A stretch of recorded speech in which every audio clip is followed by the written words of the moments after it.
fill in at the end.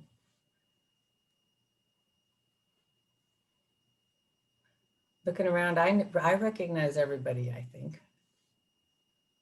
Do we want to just do a quick hello? So we're all clear? Okay. Marty Martz with Edinburgh Market, co-chair of the Erie Food Policy Advisory Council. Hey everyone, Gabriel Rader, also co-chair of the Erie FPAC and Refugee Agriculture Program Coordinator at USCRI, Erie.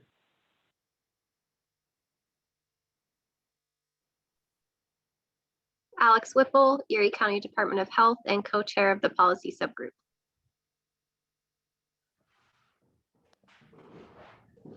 Munden, Penn State Extension Nutrition Links and co-chair of the education subgroup. I'm Ashley Lawson, Blue Zones Project Corey and co-chair of the policy subcommittee. And my furry friend here is Athena. And you will see a lot of her because we just moved house. And so she is clinging to anything familiar, which includes mom and mom's laptop for work. Stephanie Thauer, co-chair of the education subgroup committee. I'm Pearl. I'm an intern at Penn State Sustainable Food Systems internship, and I'm also the new FPAC Vista coming up in July.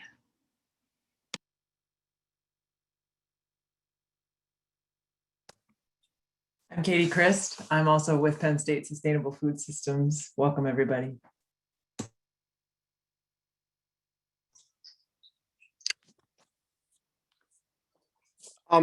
I don't know if you all can hear me. My name's Dave Durancic. I'm a LECOM faculty member, background in biochemical human nutrition. And so just visiting to learn about FPAC. Welcome, Dave. I'm Leanna Naratko. I'm the general manager for Whole Foods Co-op. I'm Celeste. I'm Penn State Barron Vista member and with Second Harvest Food Bank. Patrick Fisher. I'm the executive director of Erie Arts and Culture and interested in learning more about FPAC. Welcome, Patrick. I think we're just going to go ahead. We haven't missed anybody, right? I believe we got everybody. I'm just going to go ahead and jump in. If we could have a education folks, I don't know if you have an update because you didn't have an April meeting. If not, do you want to tell us about the May meeting, please? Hi. Yeah, we don't have any current updates at this time. We do have our May meeting coming up next Thursday at 10 o'clock. The agenda and the Zoom meeting link is will be sent out shortly. Within the next couple of days, look for that.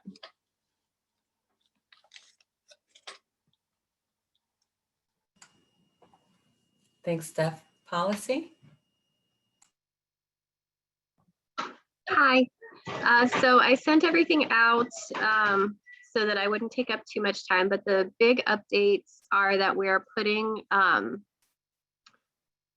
the hoop house ordinance on a temporary hold just because of the busy season for our growers. Stephanie doesn't really have the time to dedicate to writing a new ordinance during the growing season, which makes perfect sense. So we'll pick that up again in the fall, and Stephanie will keep us all in the loop if anything comes up in the interim. The other big thing is picnic in the park. We've reached out to Edinburgh, Northeast, the city, and Corey, and each of them are going to host separate events where the goal is just to promote eating outside, supporting your local farmers, and having a picnic in the park.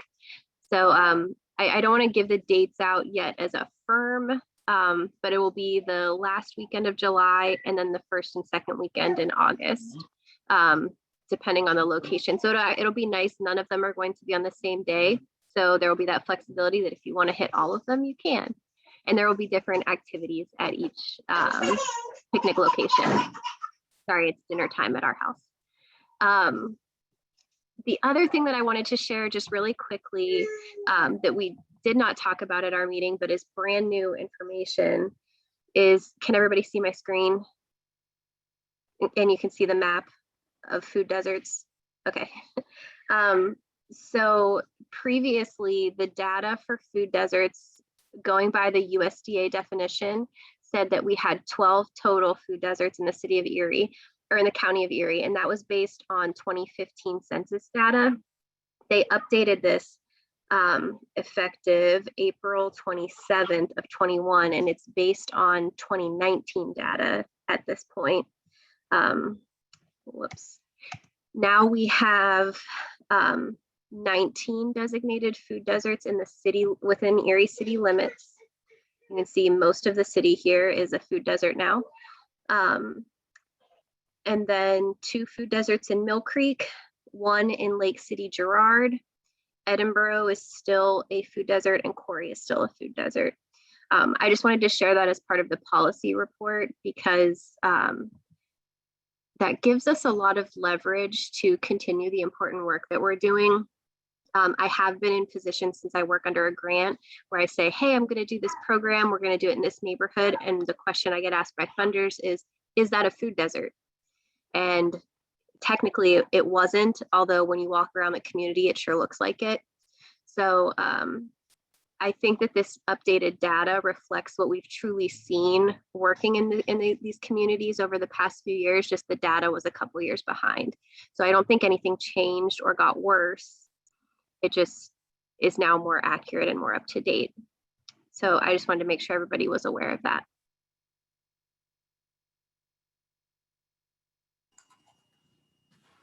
Good to know. I don't know if it's good news, but at least now we know.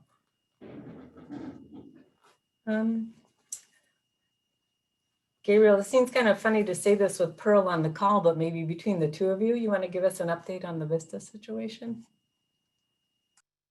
Yeah, absolutely. So Pearl, I'll give you a little intro, and then if you want to finish, feel free if I miss anything. But essentially for the last few months, last probably 6 months, we've been working toward obtaining a Vista for the Erie FPAC, as everybody is aware of.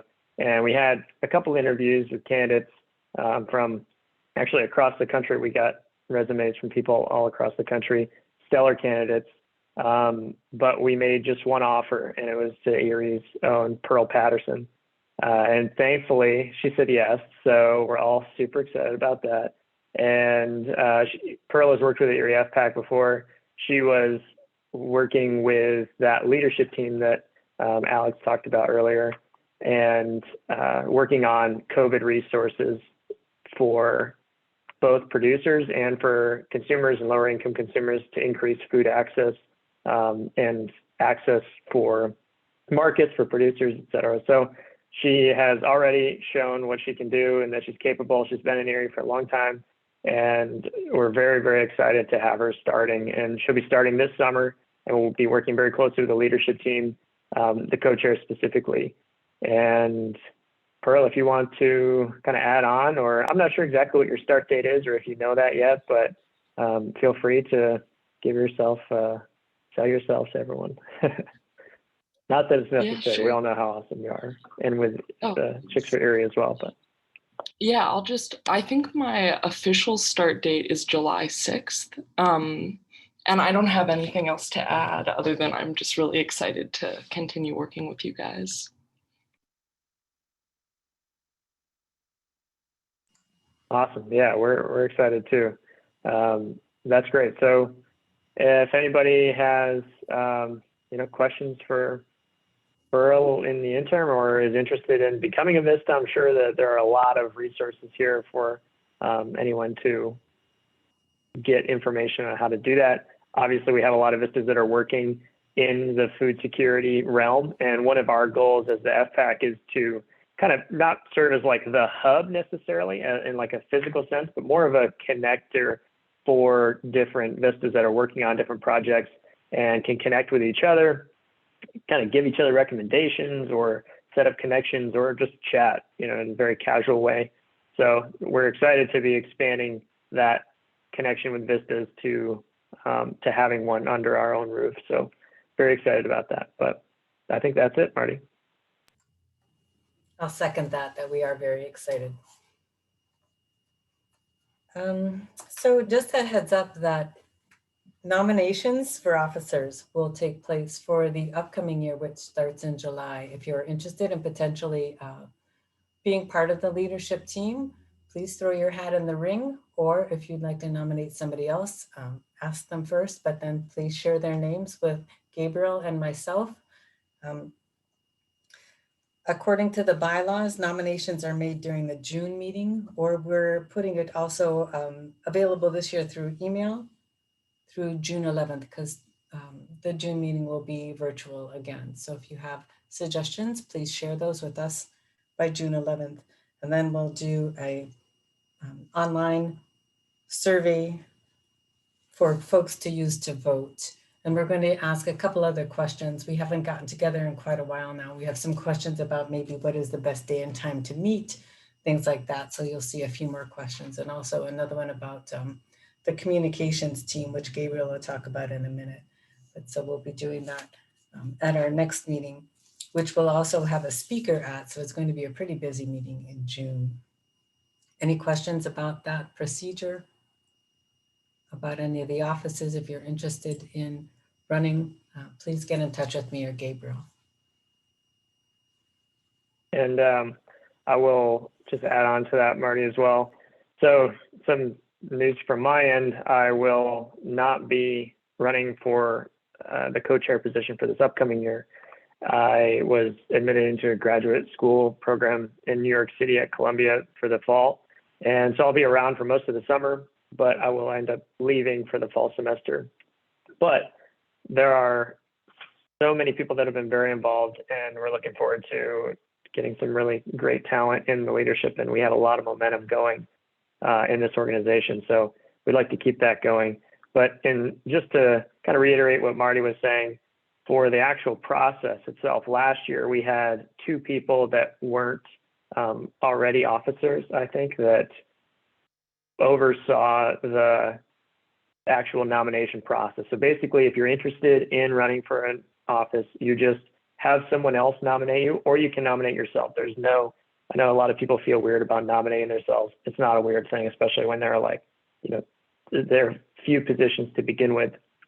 So you just email Marty or myself or the Erie FPAC Gmail and say, I would like to be nominated for this position. After our June meeting, I think nominations will start, as Marty said, and are due by June 11th. So that's going to be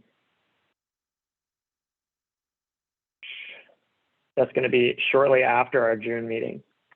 Then from there, we're going to create, like last year, we made a Google Forms and we emailed it to everyone. After you're nominated, sorry, I should say this as well. After you're nominated, if you're nominated by somebody else, for example, if I want to nominate Alex for a policy co-chair, I would email Marty and say, hey, Marty, I would like to nominate Alex for the policy co-chair position. Then Marty or myself would email Alex and say, hey, Alex, you've been nominated for this position. Are you interested? And she would either say yes or no. If she is, then she goes on the ballot. And once all the nominations are closed, we'll send out a Google Forms to everybody to fill out, and you'll just select one candidate or 2 for whatever positions we're looking for. And those nominations will be closed on, the voting will occur the week of June 14th. And I'm not sure if that was, those were last year, so I'm assuming that all those dates still pertain to this year, but essentially they'll be announced at the end of the July meeting. So we'll have all those dates set out to you guys in advance. It'll be very clear, but essentially there's nominations, then there's an online voting, and then at the July meeting, everyone that has been voted into their positions will be announced. And that is effectively their first date that they start. So to clarify, that's how it went last year. This year we could do it differently, but it was pretty smooth, I think, last year. So we will need 2 volunteers who are interested in overseeing some of that process. If anybody's interested, you can either raise your hand now or send me a chat, as well as let us know in the upcoming upcoming weeks, and we might reach out to you as well.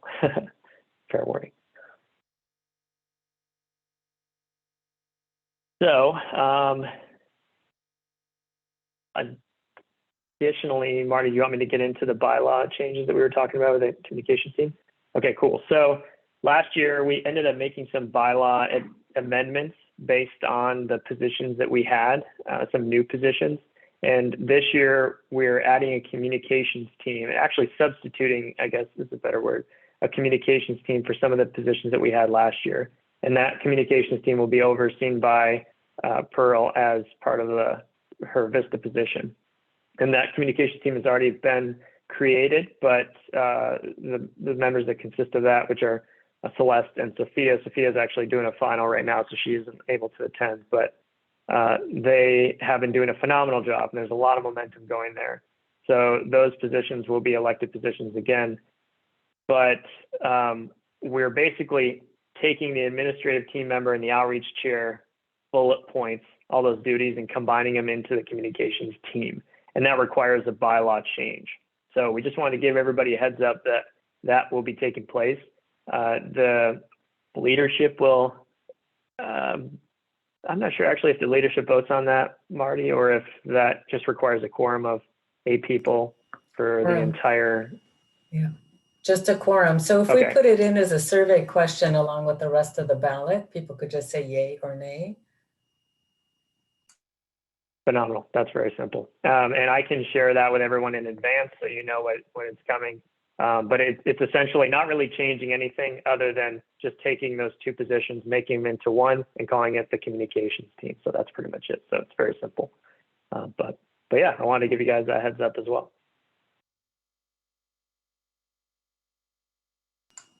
Questions or comments?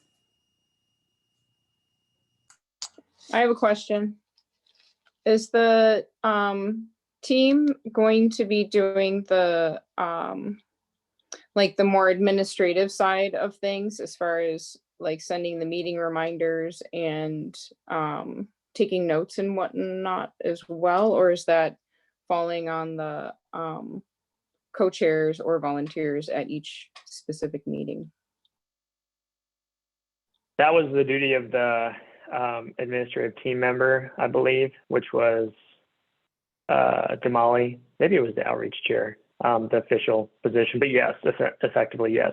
The communications team will be taking notes, and doing a lot of those, which they've already been doing. I'm not sure if everybody knows that, but for the email reminders, we haven't been doing that like we were when Damali was still in that position, but they have been sending regular posts and reminders via social media to everyone, I think like a week out and then a couple days out and then the day of. So they've already been assuming a lot of those duties. Thank you.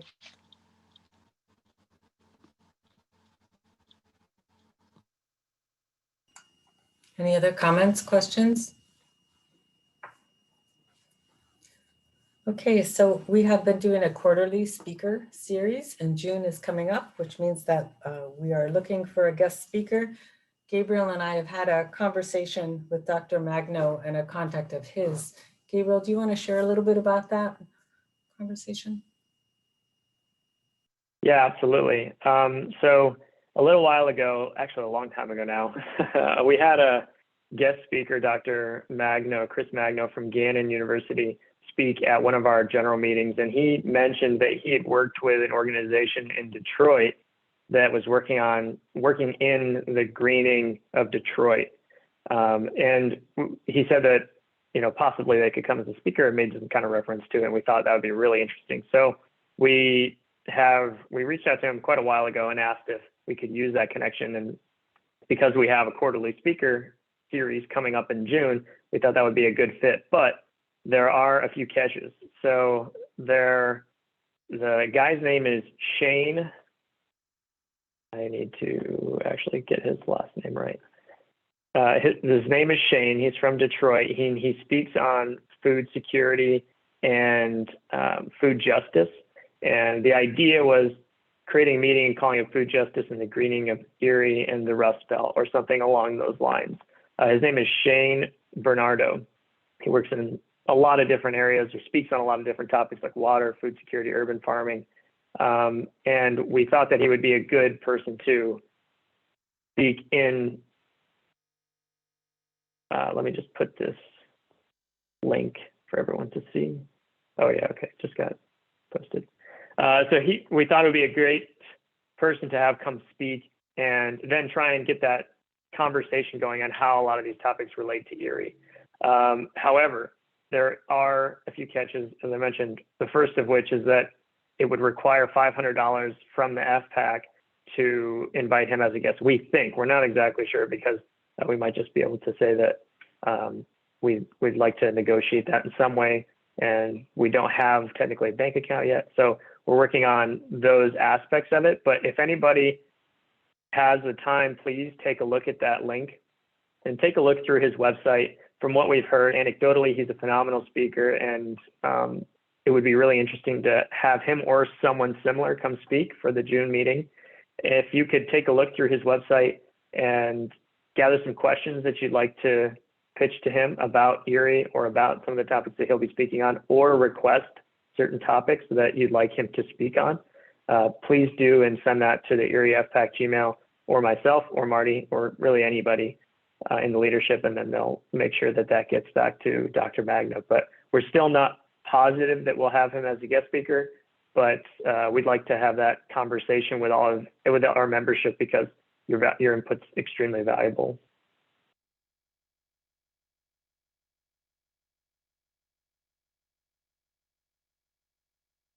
I should mention, though, that we will probably have a final decision rather soon. So if you would like to look to that website and craft an opinion, please let us know rather soon, so we can let Dr. Magno know if we'd like to invite him or find somebody else.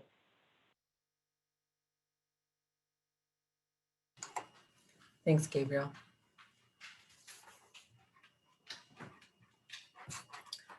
Katie, or would you like to give us an update on Chicks for Erie? I would love it if Pearl was interested in doing that, but if not, I can certainly contribute. She looks ready. Go ahead, Pearl.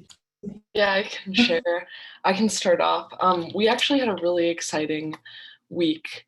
Last week, we presented at the city council meeting on the 5th.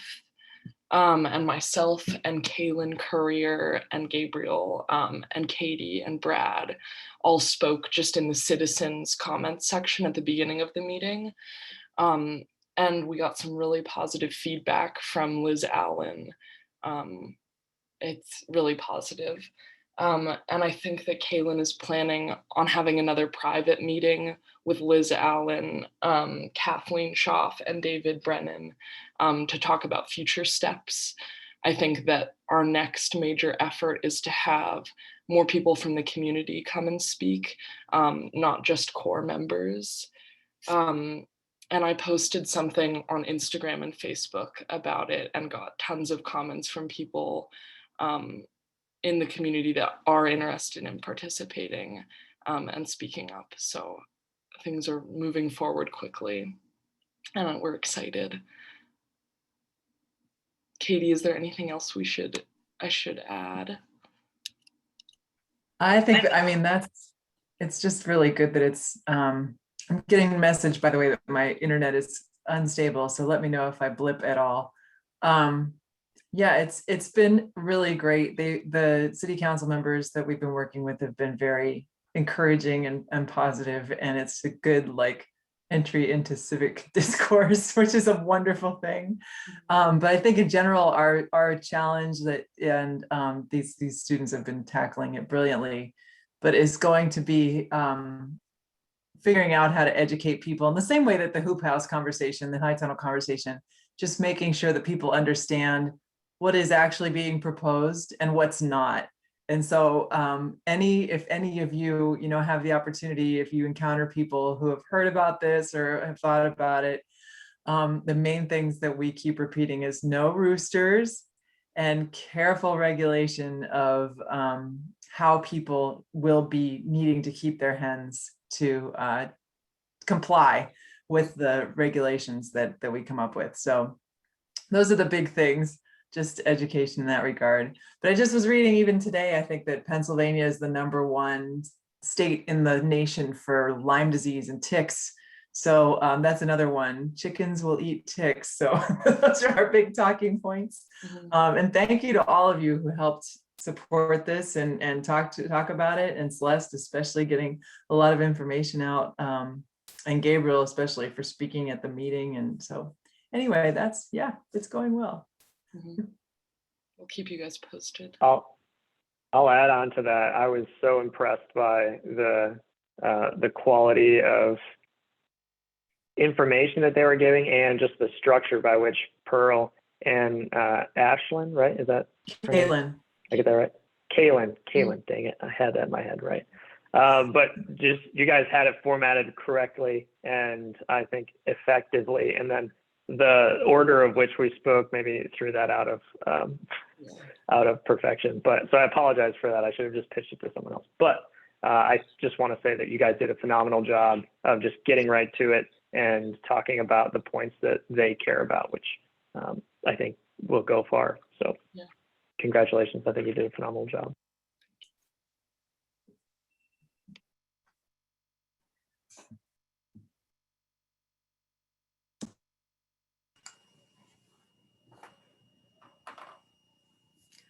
So are there other topics that the group would like to share, things that are going on right now?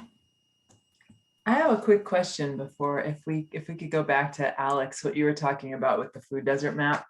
This is probably a really naive question, but you mentioned, and I think that we all kind of understand that, you know, when funders come in, they want to know, is it a food desert? Is it a food desert? Is there follow-up in terms of projects that do get funded? Do they come back and like for instance, okay, now we have this many more designated food deserts. Is it understood by funding bodies that that has to do with the data catching up? Or is that something that we need to like create some sort of education around? Like, no, you didn't fund projects and then they failed and now there's more food deserts. Like, I mean, is that something that you feel like we need to think about educating people about? Yes, and that's why I frame it the way that I do. I presented this to the county executive earlier this week and shared it in the same way that this doesn't mean that our work isn't successful or it isn't working. There's just such a lag in data that the work we've been doing for the last 3 years, this is the data that we wish we would have had or that we could have been looking at, but it's just now catching up. So typically, no, there's no follow-up from funders. However, doing work in a food desert as opposed to an area that isn't just allows us to say that we're being thoughtful about the communities where we're working. So that when I say I get that question, that's usually why, is just, you know, are you sure that this is the best use of our resources? If it's not in a food desert, should we be doing this program in a food desert? Would it be more effective and impactful? That helps, thank you. I have another stupid question about it. And this is something that I should know. Townships and rural areas and such, are they, I know that there's a little bit of a different way that they're determined, but you know, like the boundaries that we have are very much within so-called like cosmopolitan boundaries. I mean, is that something that we could help people understand too? So the USDA bases it on census tracts. So to get a good sample size to meet the definition of a food desert, the census tracts in those rural communities are larger because they want to look at least this number of people in this large of an area. Aside from that, no, they're not held to like different definitions. One of the requirements is access to, or one of the factors, I guess, that they look at is access to transportation. That's the only thing I can think of that could be slightly different based on the definition of the census tract. And if you go to that map that I put in the chat, you can click on each census tract and it will tell you if it's designated rural, suburban, or urban. Thank you very much.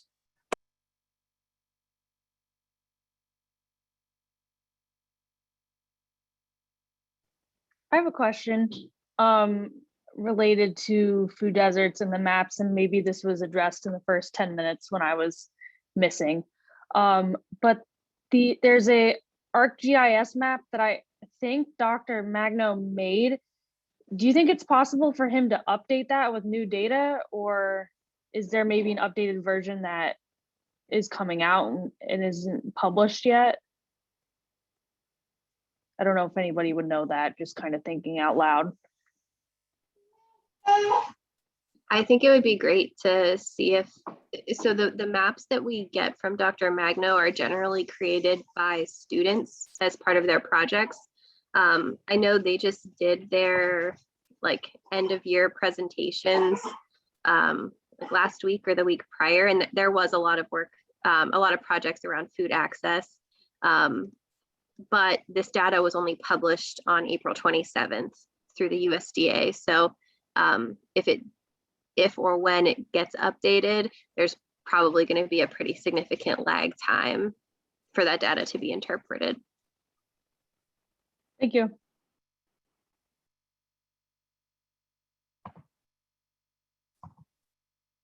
I don't want to change the subject if there are other questions around that as well. And that's incredible, useful information. And Katie, even though you're saying it's stupid questions, I think it's a great question because, I mean, it would have been really interesting to see where we were at in March of 2020 or February of 2020, because I think you said, Alex, that this is data from, when was the last time it was updated? 2019? Is that correct? So the data that I just pulled up or that I shared is 2019 data that was just published April 27th of 21. Prior to that, the data we've been using for the last few years has been from 2015. So this is probably the most up-to-date data we're going to get for the next couple of years, unfortunately. Yeah, but I was just going to say that I think that that's a great question because, you know, working in a food system, we don't want to be like, yeah, well, we've been working in this and now we're, you know, we have twice as many food deserts. But it's a kind of a catch-22, I think, that within our areas, that's even more prevalent now because of COVID. So if that trend is moving in that direction pre-pandemic, imagine, you know, where it's at now. And I think that's a great argument to bring up. Patrick, do you have a question you might want to? I do, yeah. I had a conversation the other day with the city of Erie about the systemic issues of food scarcity and the city being such a large food desert by census tract data. One of the things that I discussed with the team members was ARP dollars, and if there's any plan specifically related to ARP dollars to addressing this issue. And what was relayed to me is that if we look at the amount that the city of Erie received, and I understand that the focus needs to be Erie County, it was something like they received 0.0089% of the total federal dollars that were distributed.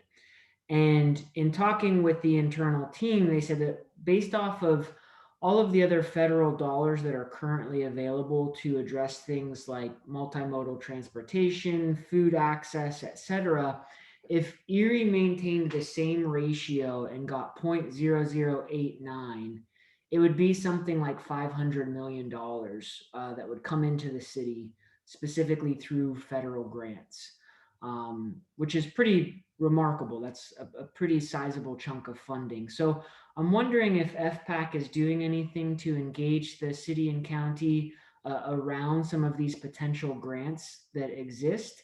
And then beyond that, knowing that we are in an election cycle and that we have both county executive as well as mayor up for election, I'm wondering if you all have engaged any of the candidates to determine if they have any thoughts or plans around how to resolve this. I think that, you know, this is one of those things where it's been such a systemic issue for so long. It's really disheartening to see that, you know, of new positions that are created either at a county or city level, there's been no dedicated staff member specifically to addressing food scarcity and food supply chain issues. And I think that that needs to be addressed moving forward. So I'm just wondering what you all are doing in that space as far as engaging elected officials, seeing what, you know, potential plans are for candidates, as well as funding that exists on the table as a result of the ARP.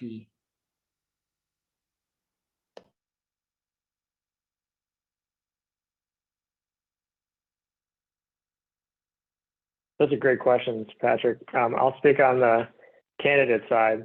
So far, we have not, as far as I know, engaged with the candidates directly, but there have been a couple of debates that they've had, and I'm not sure if that came up in terms of food security in the last debate, I think the WQLN.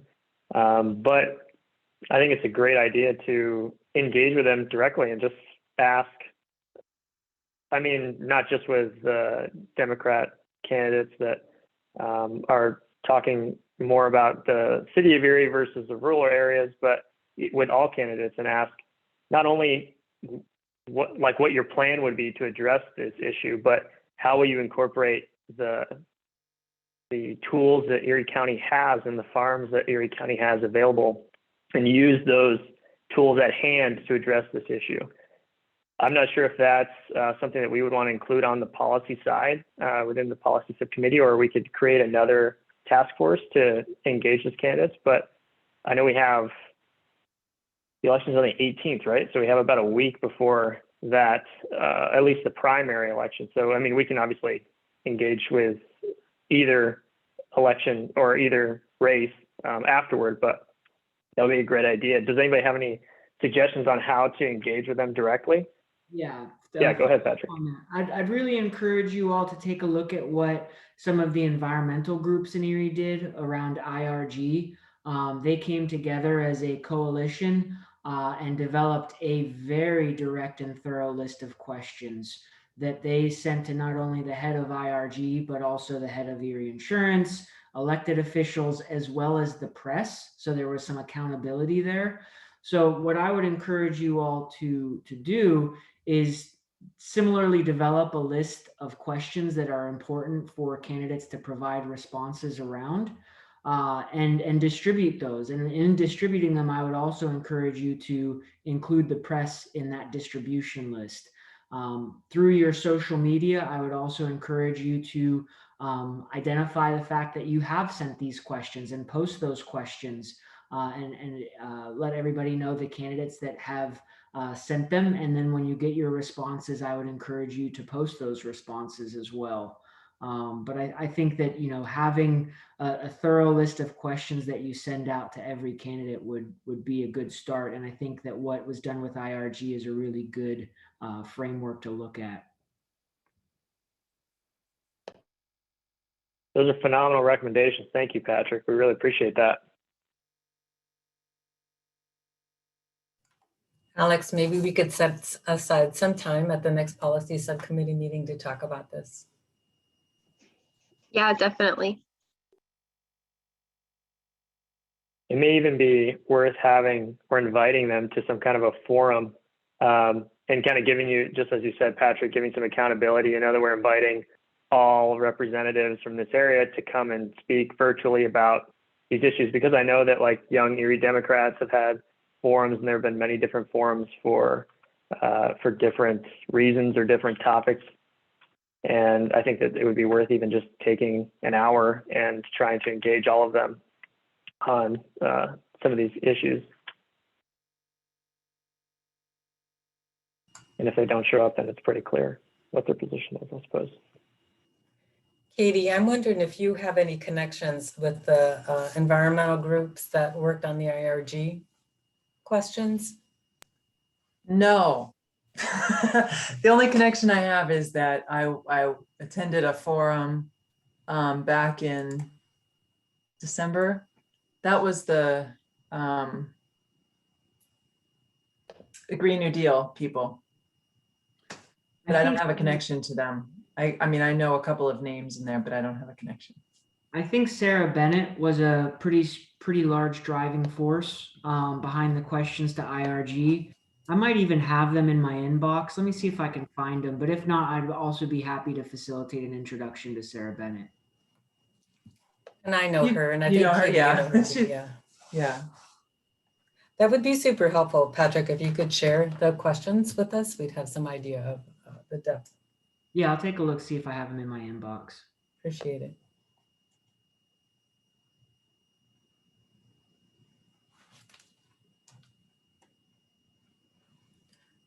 Dave, I wonder if you would take a minute and share with us what you're doing at LECOM and your interest or any potential collaboration there might be with the FPAC.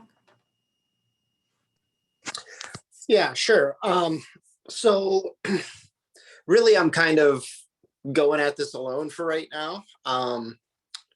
This is my first full year at LECOM, but as I said in the introduction, my background is biochemical human nutrition, and my passion really is the kind of farm to table to biomedical health that is a lot facilitated by nutrition.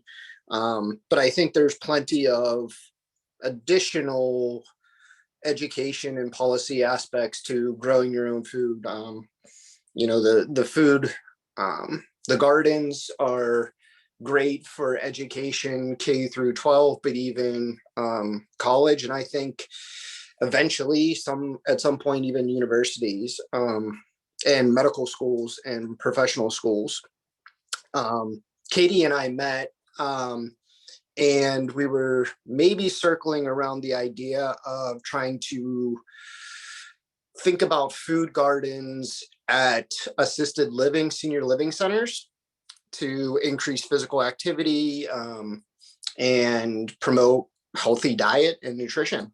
I think a lot of the K-12 and university stuff has been pretty well researched and documented, but and Katie agreed, I think that we haven't seen too much, and maybe we're just missing it, about senior assisted living centers. I will say that my previous position, I was at the University of Michigan Flint campus. And in terms of guest speakers, I want to maybe promote or suggest to look at the Flint Farmers Market, because they really, when I first got there, they had just took over an old newspaper center, printing center. And their previous location, it wasn't really well attended or visited. When they moved to more of a downtown location, the farmers market really took off. Some of this location is important. Yes, you want to be maybe in the center of a food desert, but not necessarily in the center of the food desert. Really, it's an access issue of getting to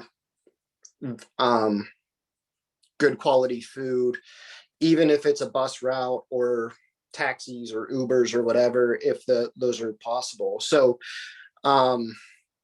yeah, there's just so many different directions I want to go, but really trying to bring in the medical health side of things to local grown food products is where I stand. Sorry if that was a bit rambling, but those are my weird rambling interests. I liked all of them. Thanks for sharing. We'd love to see you continue to attend. Sure. Yeah. Hey, David, I'm going to throw my email in the chat box.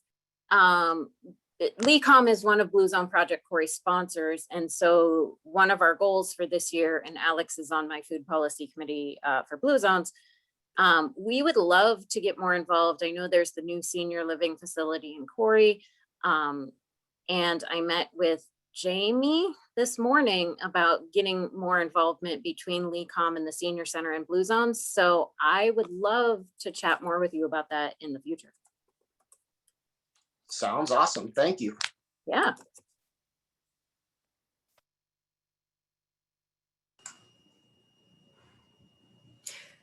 Leanna, I don't know how the process is about a downtown grocery, if you're able to share an update there or not. Well, funny that you ask, because I think the vote is going to be tonight at 6 o'clock. So after this, we're having that meeting.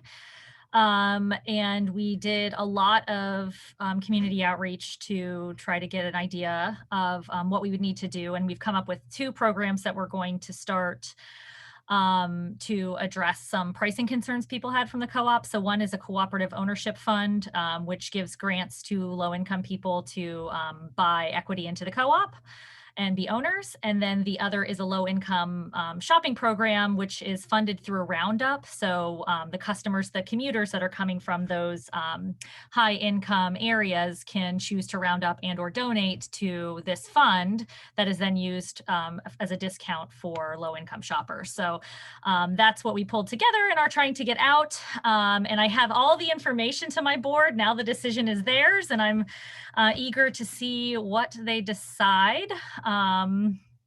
So yeah, that's where we're at. I mean, and really those 2 programs are going to happen either way, because 26th Street is also not exactly a high income area.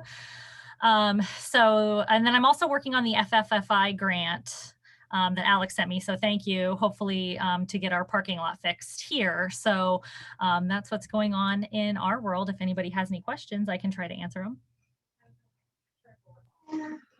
I just want to say how glad I am to see how much engagement you guys did on the front end with community members. That's so important with a program like this. So good luck with your vote. Thanks.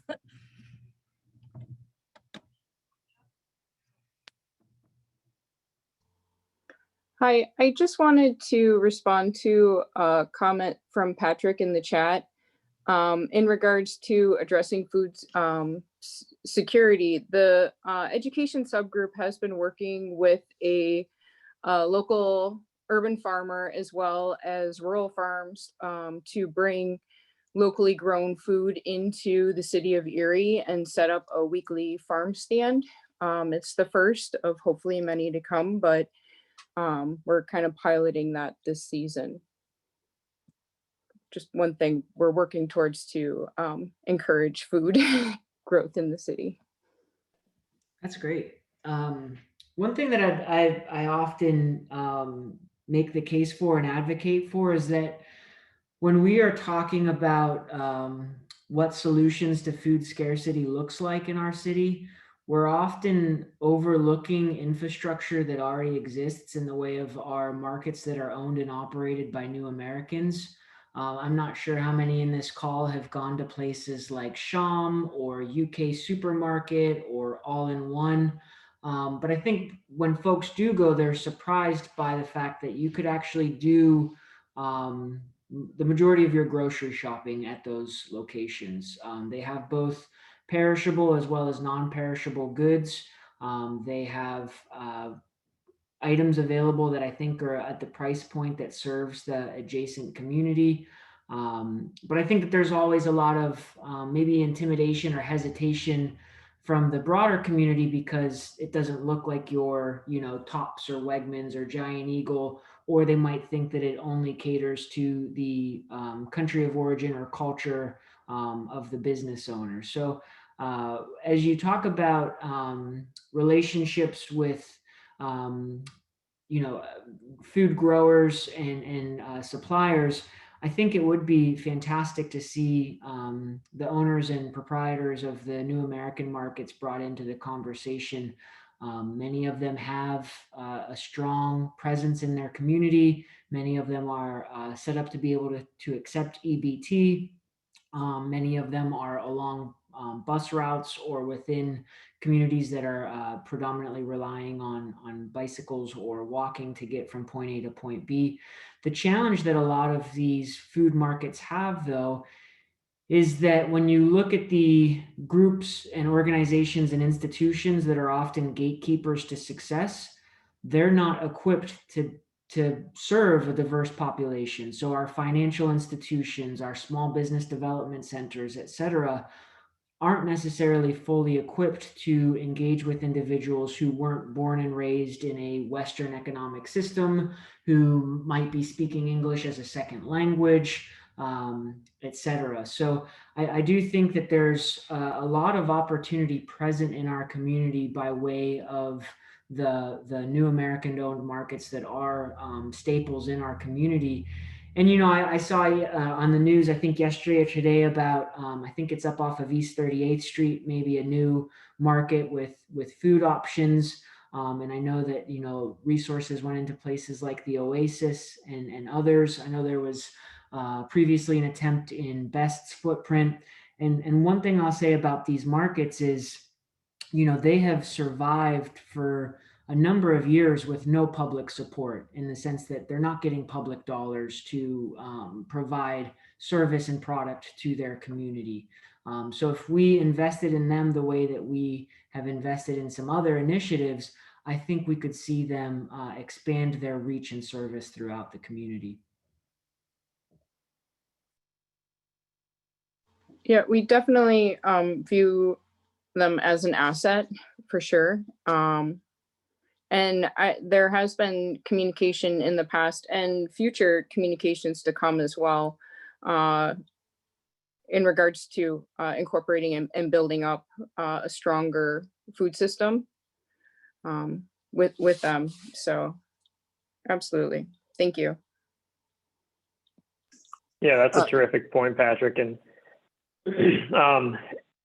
one of the things that we do at USCRI Erie, and my program actually specifically, I work with refugee farmers, and both in like an urban farm context as well as like a community garden context. And even Marty, actually, that argument that we need to incorporate these, like I said, the tools that Erie has on hand into these conversations and into these initiatives when we're trying to address food insecurity, not only because, as you mentioned, they're one of the most resilient markets in Erie, they're also, those communities are some of the ones that are suffering from food insecurity at a higher rate than most other communities. So, you know, we've been ensuring that we include that mindset into every conversation that we have. And Marty and I have worked with Sean Market, actually, who is a coworker. The owner is a coworker of mine, Bassam. And, you know, a lot of these market owners are driving to Detroit or driving to Cleveland or Buffalo regularly, you know, once a week, driving to Detroit and Buffalo and Cleveland to pick up this ethnic produce that isn't found locally. And so we've been working with them to try and incorporate the tools that we have, and I keep referring to this and as like a broader Erie County context, like the tools that we have and the growers that we have and the climate that we have and the green spaces in Erie that we have to grow products that would be specific to these ethnic diets as well, so that we can not only increase the amount of local produce that we're growing, but we can decrease the carbon footprint that we have as a community. Because, you know, these guys, for example, at Shaw Market, the Syrian diet incorporates a lot of small eggplants, like a baby eggplant, they call them. And nobody really around here grows them. We all grow eggplants. We just don't grow this one special variety. And at UK Supermarket, they grow a finger eggplant that's like this long, maybe, and very narrow and thin. So, you know, we've been trying to do that and incorporate the products that we're growing in the WRAP program at the Little Italy Farmers Market. And it's been a big success thus far. But, you know, we run into issues with that still. It's not as cut and dry.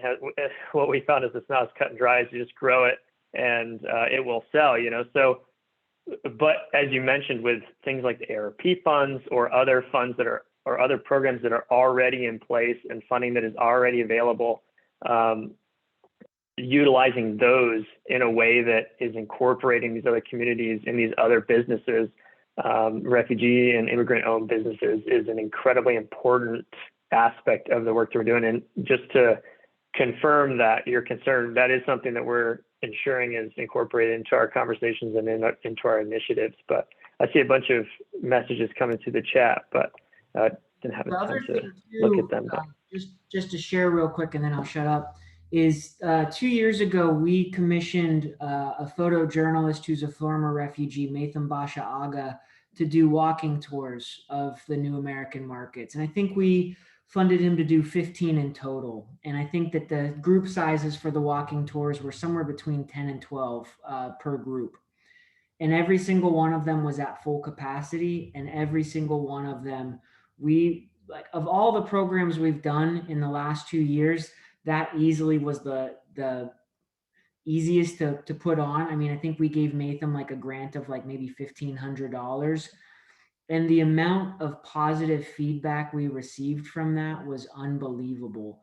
And also just folks saying, you know, I've been wanting to go into this market for so long, but I was intimidated and I feel foolish now because I was so intimidated. And, you know, there are ingredients in these markets that my recipes call for that I didn't know where I could get them in Erie. So, you know, beyond just the demos that are being discussed in the chat, a lot of times just being an ambassador and serving, you know, having walking tours where people can step foot in the markets as a group, meet the market owners, learn more about the culture. And anytime you go into these markets, especially as a group, they're going to want to feed you. They're going to want you to try samples. So it gives people a really great access point.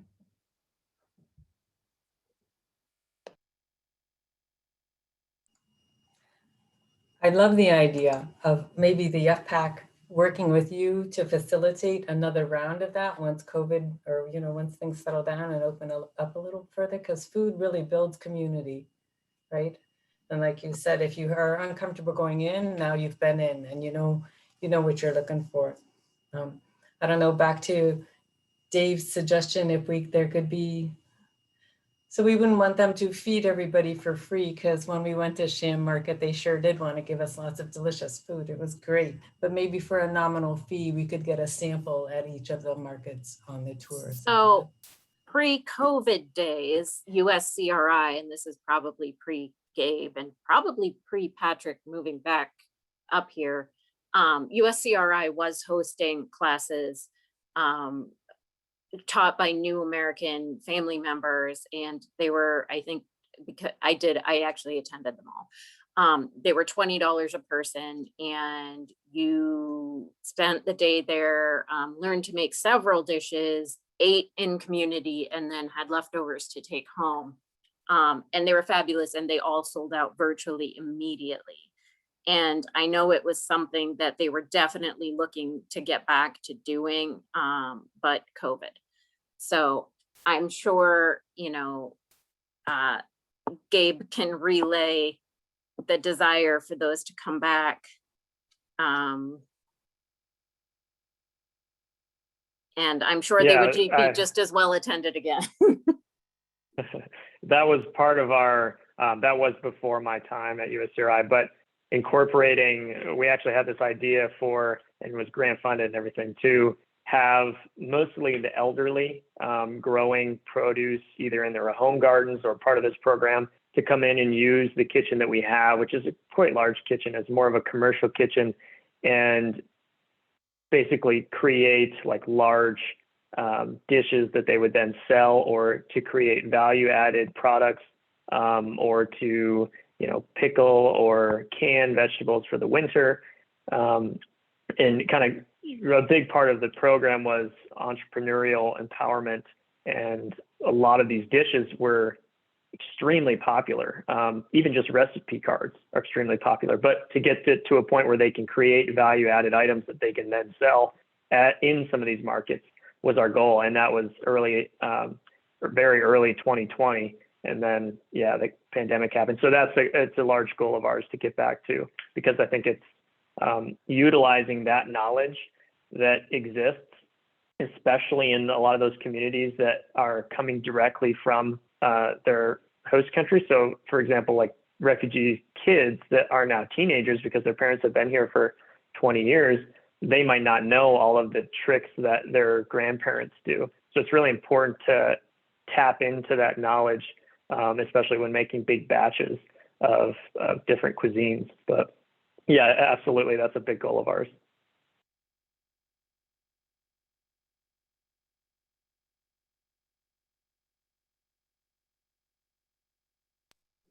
And I haven't looked in a while, but I know the Erie Times did a series on all of those classes. So I will poke around for a second and try and find those, but I would love to see them come back. And I asked Alana the last time I saw her, but COVID is still here, so.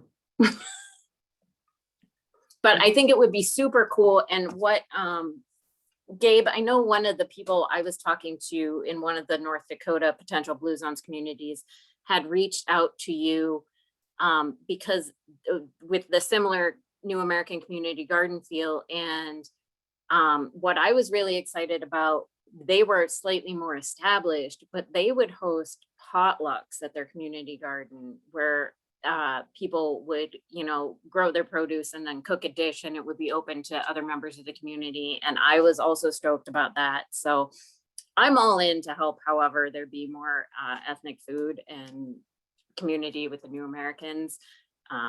So just invite me and I will show up.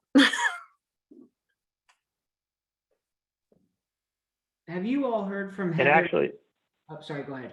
oh, sorry, go ahead, Patrick. Well, I was just going to mention, Patrick, if you're not already on the Erie FPAC listserv, a lot of these pieces of information or points that everybody's discussing, like, this news article or this feedback or this idea, if you're not on it, let me know and I'll put you on it. But your perspective is right on point with what we'd like to move toward further and further. And so, feel free to share any of those articles or stories or ideas on that listserv.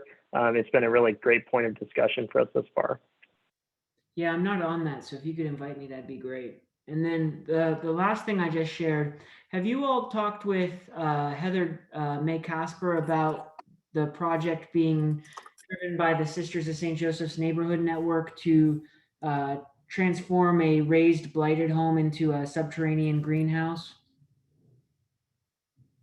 So along 19th Street, there is Three Sisters Park. It's around, I think it's between Cherry and Chestnut, if I'm not mistaken. And they were gifted the house that was right next to Three Sisters Park.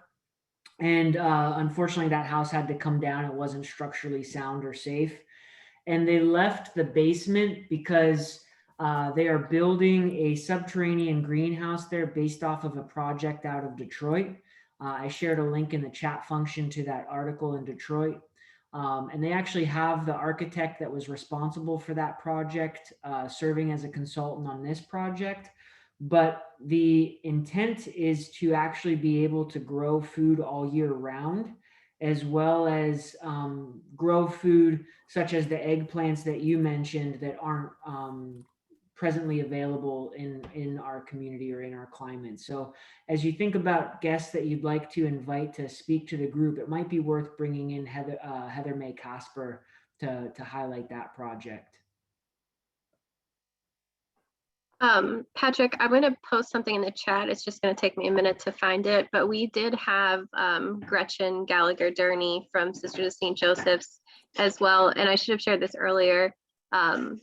We also had the city and the county representatives come on, and we also had Jeremy Blazer and Anna Franz with our West Bay Front. We did a panel to talk about what the city and county respectively are doing surrounding food access and what the neighborhood organizations see as needs, how the FPAC could support them and what they're doing. So Gretchen didn't specifically talk about that project. I think it was still kind of in the works at the time, but I'll put a link to that recording in the chat. Great, thank you.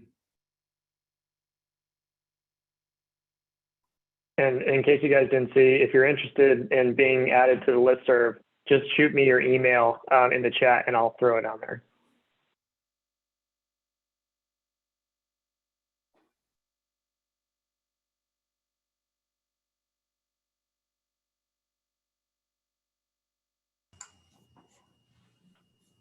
So we have some homework. The first one is to take a look at Shane's website and get feedback, maybe your top 2 questions for him. foodashealing.com. Get those to Gabriel or myself here in the next couple of days so we can figure out if he would indeed be worth the investment. And then think about nominations for the FPAC leadership for our June meeting.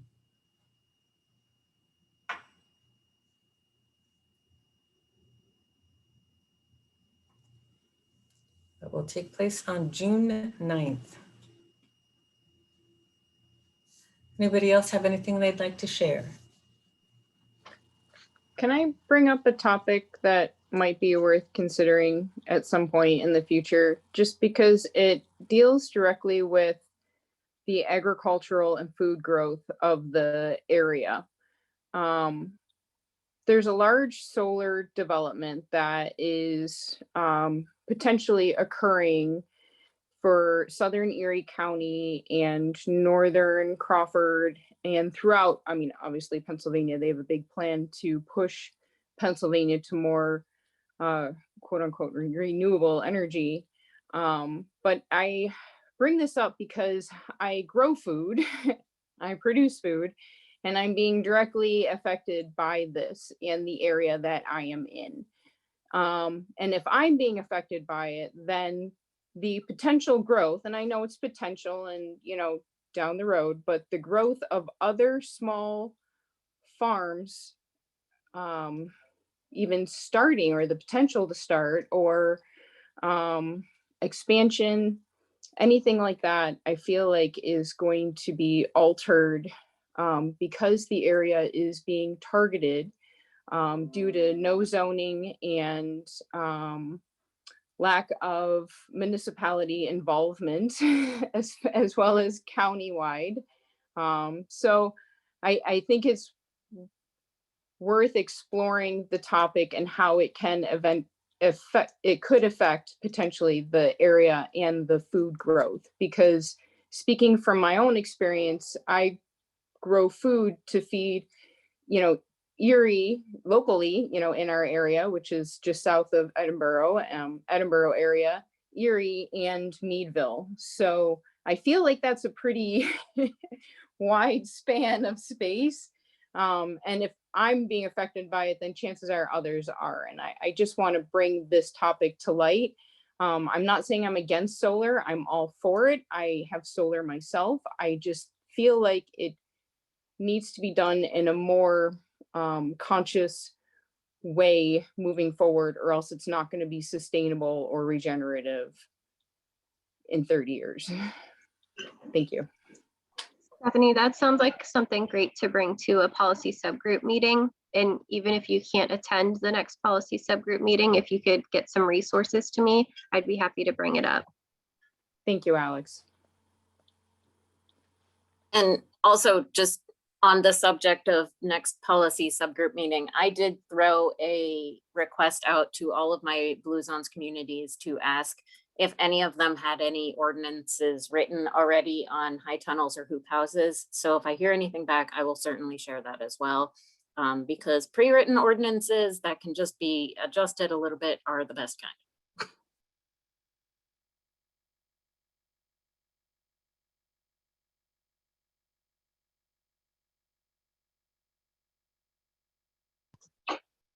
I just had one more thing before we wrap up that I wanted to share with everybody.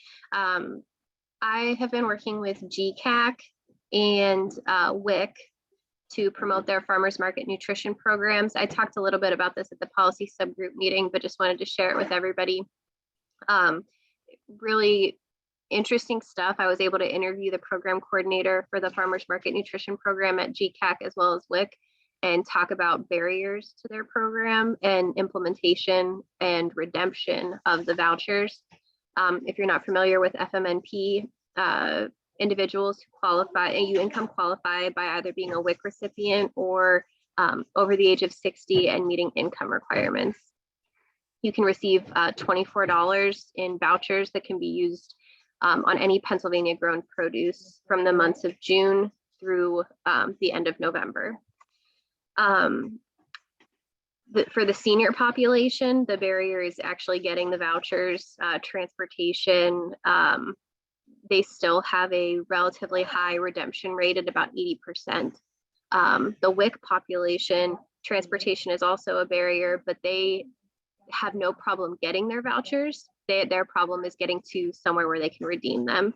So if anybody knows of any farmers who might be interested in, and I know Stephanie, you guys are working on this too with your East Side market, but there is some talk about potentially an east side market more in the north part of the county. So if anybody knows anyone who might be interested in that, send them my way and I'd be happy to make an introduction or a connection. In the meantime, I'm trying to put together some recipe cards that we can distribute with at these markets and at these locations and with these vouchers for the WIC population, especially while the Farmers Market Nutrition Program is being launched for the season. The American Rescue Plan has an additional $35 that will be awarded to all WIC recipients to be used on fruits and vegetables. So this population is going to be able to have a significant bit of money that they can use specifically on produce, which is great. But the WIC office does have some concerns with these women being able to get somewhere where they can redeem their vouchers or redeem their additional monies, but also how to use the produce effectively. So that's something that I'm working on. If anybody's interested in talking more about that, shoot me an email.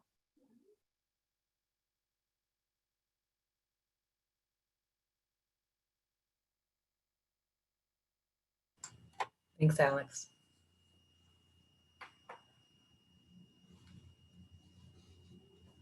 Any other thoughts, comments?